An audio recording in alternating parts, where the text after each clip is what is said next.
How you guys doing? Doing great, Coach, as always.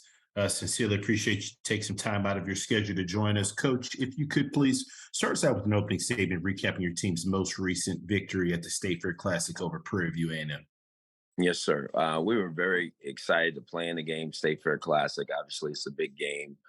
We were very fortunate to win the game, to end the losing streak of 5 years. Our players are excited. Our fan base is excited. Our team is working extremely hard. We know we got a long journey the rest of the season, but that was a great win for us. Appreciate those opening comments, Coach. First question goes to Dr. Cavill.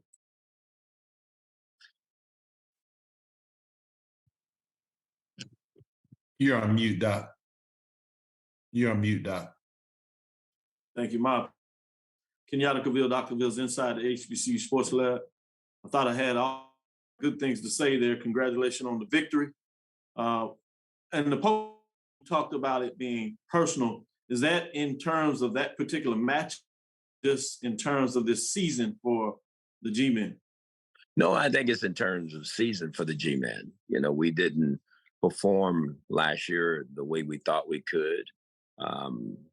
Our coaching staff as well. And I think what we've done is we've, circled the wagons and boarded the hatches and said, hey, look, let's make this season about getting Grambling back to where they need to be. So it's going to be a personal season for us.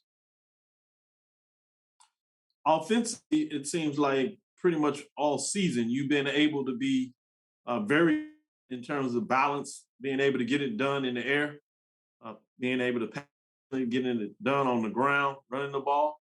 But people may have had about the defense, but over the last couple of weeks, the defense seems to be playing better. Well, what are your thoughts going into this Alcorn game? You had road and you want to continue the momentum, obviously in a conference game and division showdown as well. Oh, absolutely. It's a big game. Obviously, it's the next one on the schedule for this Alcorn. It's their homecoming. They had a big win this past week. We want to keep our momentum going. We understand the opponent. It's going to be a tough fight, tough game. But we're going in there with the intentions to go win the game. Thank you, Coach. Sure. Next question goes to Perry Daniels. Coach, congratulations on the victory. You threw the ball 41 times, you ran it 40 times. Talk about the importance of having a balanced attack in games. I think it's really important. I think that's how you win. I think that's really the formula for winning. And we understand sometimes you're going to be a little bit more or less in some area. But if you can be balanced and run the ball and get production and throw the football and get production, you have a chance to be a really good offensive football team. I think we're just starting to hit our stride. I think there's a lot more out there that we can do as an offensive football team. But at the same time, I think the pieces, they're really starting to come together and play well. And it's all led by our quarterback. He's done a tremendous job. Well, let's talk about your offensive line and how that has progressed since you arrived on campus there, and talk about the reason behind their development. Well, I think when you look at it, we understand that's the key to it. You got to be pretty good up front.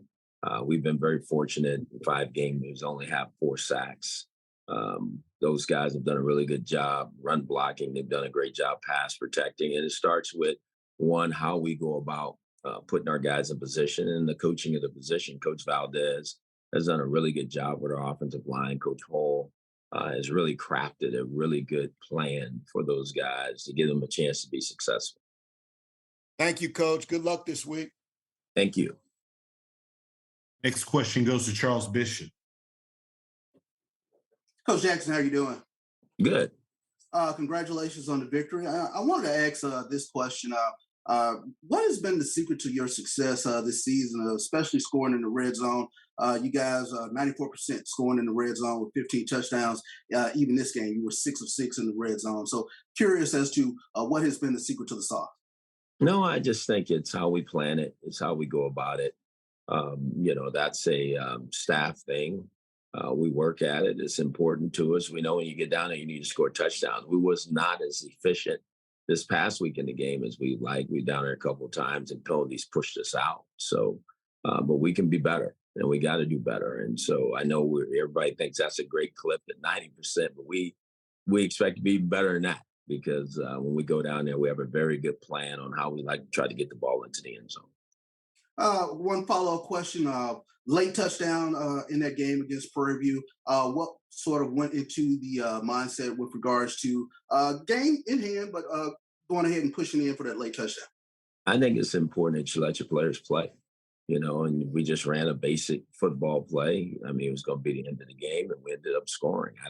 It had no other meaning to it other than that. It's just line up and snap the ball and want the quarterback to have to take a knee or anything like that. It's just hand it off and see what happens, and it led to a score. Sure thing. Thank you, Coach. Sure. Next question goes to Henry Pugh. Good morning, Coach Jackson, and congratulations on the big win. Thank you. Coach, we talked previously, felt like the one thing about your team that wasn't right was the defense. Something's clicked. Something's clicked, and that defense is rolling now. Is there something behind that as far as a scheme change or is just light switch go off? Maybe it's more light switch. I think we're a lot of good football players over there when you talk about Lewis Matthews and Sonny Anderson. Those guys understand that's not the type of defense we wanted to play. They needed to step up and start playing some good football. And so I think we've improved over the last couple of weeks. I still think there's a lot more improvement to do. The key to this thing, as you guys all know, is to keep getting better as the season goes on. And so our guys are working at it. We're trying to emphasize everything that we think that we need to get better at. And we're going to continue to do so. And Coach, follow up, you've taken a lot of criticism just in your first two years here about what I guess the expectations. Have you started sending out addresses for those apology letters to come in? No receipts have been taken. I get it when the National Football League coach comes into the conference.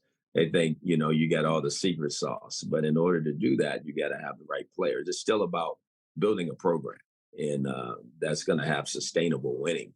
And so it took us a little bit, but I understand everybody wants winning right now. I do too. But at the same time, there's a way that you have to do it. You can't shortcut anything because then it won't be sustainable. So hopefully the people are starting to see that we're getting there at a high rate. And, it's going to be exciting down the stretch here. Thank you, Coach, and good luck on your next one. Thank you. We've got time for one last question for Coach Jackson with Grambling State. All right, last question goes to Kendrick Marshall. Hey, Coach, you talked about the process in which it takes to build a team. Coming into this season and through the first kind of like 5 games or so, what have you seen differences between this bunch you have this year and what you worked with last year in terms of getting to that point where you guys want to be? Well, this is more my team. When I first got here, there was a lot of, student athletes that were still here, and I didn't think it was right to run people out of here that way. I just didn't look at it like that. There's young men on scholarship with aspirations and goals. And I thought it was important that I understood the lay of the land first and foremost, understand the conference better and what we needed to do, whether right or wrong. That's a decision I made. But after last season, we started really recruiting to our profile and what we're looking for at all the different positions. We were able to accomplish that. And I think we're seeing the fruit of that happening. And you got to go get people that you want to align with. And I think we all understand that, but sometimes that takes time. There's more to it than just, throwing everybody out. At the end of the day, everybody wants winning, but I think everybody does it a little bit different. And I made that choice and decision. And last year was last year. And I think people see the changes we've made this year. Just a quick follow-up, Coach. You guys have #1 offense in the SWAC. You lead the SWAC West. Are you surprised of the progress so far, being that Miles Crawley, a transfer quarterback, is in his first year under your system? No, I'm not surprised at anything we're doing. If anything, I want more. I expect more. I expect more from our offense. I expect more from our defense and our special teams unit. I think we're just scratching the surface on how good we can be, but I think there's a lot of work ahead in order to get there.